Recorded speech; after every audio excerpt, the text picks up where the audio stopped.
Guys, I'm gonna say the N-word. Roshidere is not a good show. Oh, you thought I'm gonna say something else like ne.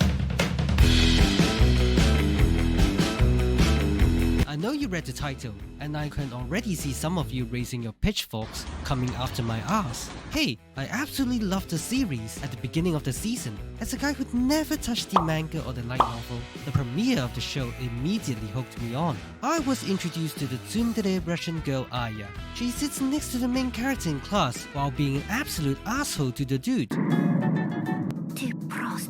But here's the catch, she actually conveys her true lovey-dovey feelings in Russian.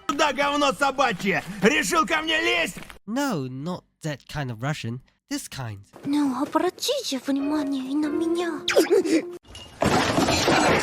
And the thing is, the main character actually knows Russian, but he cannot admit it because Alya does say some very embarrassing things. So the dude is stuck between seeing the angel and the devil side of Alya while being an Oscar actor to pretend that he does not understand what she means.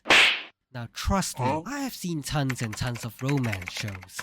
From the trashiest trash like Absolute Duel to some very decent shows like Your Lie in April. Roshidere, compared with a million gazillion generic rom-coms out there, I think its theme is quite unique and quirky. Though the choice of Alya's nationality is quite unfortunate during this time, this show does have a lot of potential. It is also not afraid to show fan service in 2024, which is somewhat of a bold move.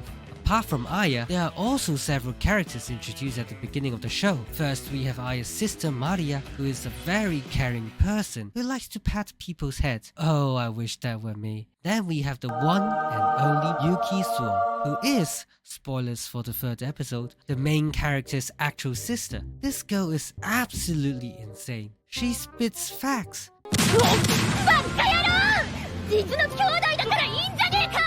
She breaks the fourth wall, she plots her entire devious schemes. All around, she's a very bright character who steals the entirety of the show and the internet. I have replayed this scene so many times. It's permanently stuck in my head. Now the show could have been like this. A brainless yet entertaining school rom-com with the main dude flirting with Alya and perhaps with Yuki behind the scenes messing things up. For the first few episodes, it is exactly like that.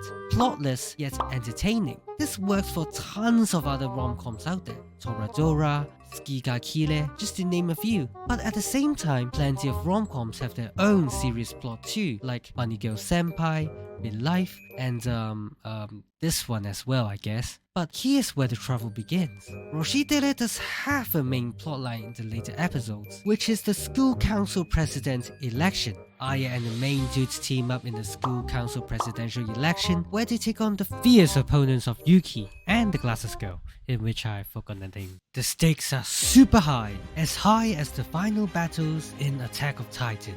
Nah, I'm just kidding, it barely matters. Which is why Roshidere's main plotline sucks.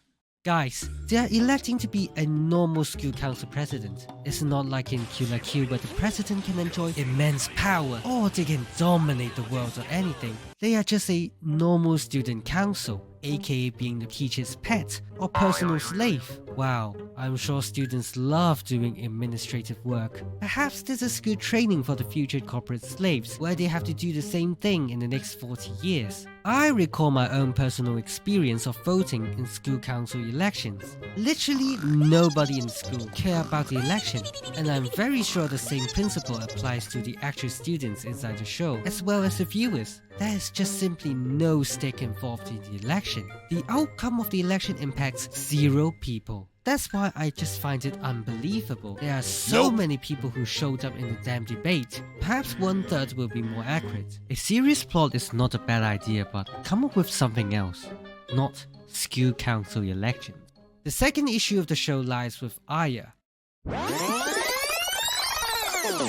All around, she's a very bright character who steals the entirety of the show and the internet. Yeah, there's a reason on that. On one side, you have Yuki, a caring, elegant, good-looking, funny, rich, and frankly super based girl. On the other hand, you have the Russian girl. She is rude, impolite, violent, and has almost zero friends. Let's put both on the table. As the main character, who would you pick to help in the upcoming election? Alya, who you only known for perhaps 2 years at most, and have always been nothing but rude to you, except for the weird-ass Russian speeches? Or your own sister, who is also your former partner back in the middle school council election? Yeah, I think the choice is rather obvious. Then why the hell did he end up with Alya? Perhaps it's lust? Sure, yeah, you get to take off her shoes or something, I guess.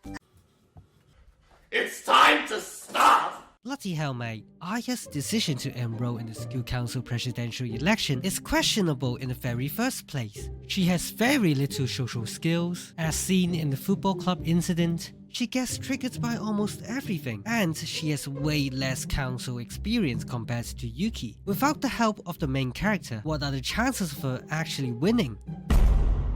She got her asses beat by the glasses girl, and also not to mention by Yuki. I don't really know her plan to actually win this thing other than to rely on a dude that you have been kinda hating on so far. I guess the best thing she can win is a nice trophy of participation.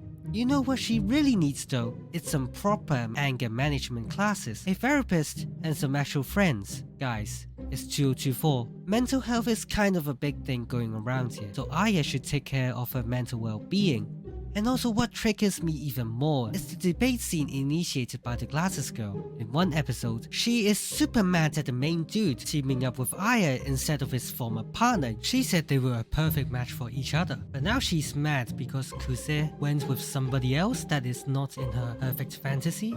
Huh? Is the girl shipping 2 real acquaintances together? Oh geez, it's just super weird and cringe to watch this scene. So, how do you actually fix the damn show? As I stated, it already has some very good ingredients. You have a good and simple setting, some amazing visuals, and also I love how they make different ending cover songs each episode. It's just super refreshing to watch already. You don't need a serious plotline. Just stick with some simple slice of life school romance stuff. Throw in some fan service scenes, throw in some Yuki scenes. Actually just replace Alya with Yuki and get rid of the serious plotline. Don't try hard to be no game low life. Oh, 2 genius battling over? Oh, student council election. Bruh. It simply does not work. Look, one good comparable to this show in this season is Too Many Losing Heroines. It did everything right. The clumsy and funny girl as the main character, along with some relatable supporting cast, a decent plotline, amazing visuals, and the show does a great job of painting a picture of dumb but youthful nostalgic romance at school. At the beginning of the season, both shows are equally as good.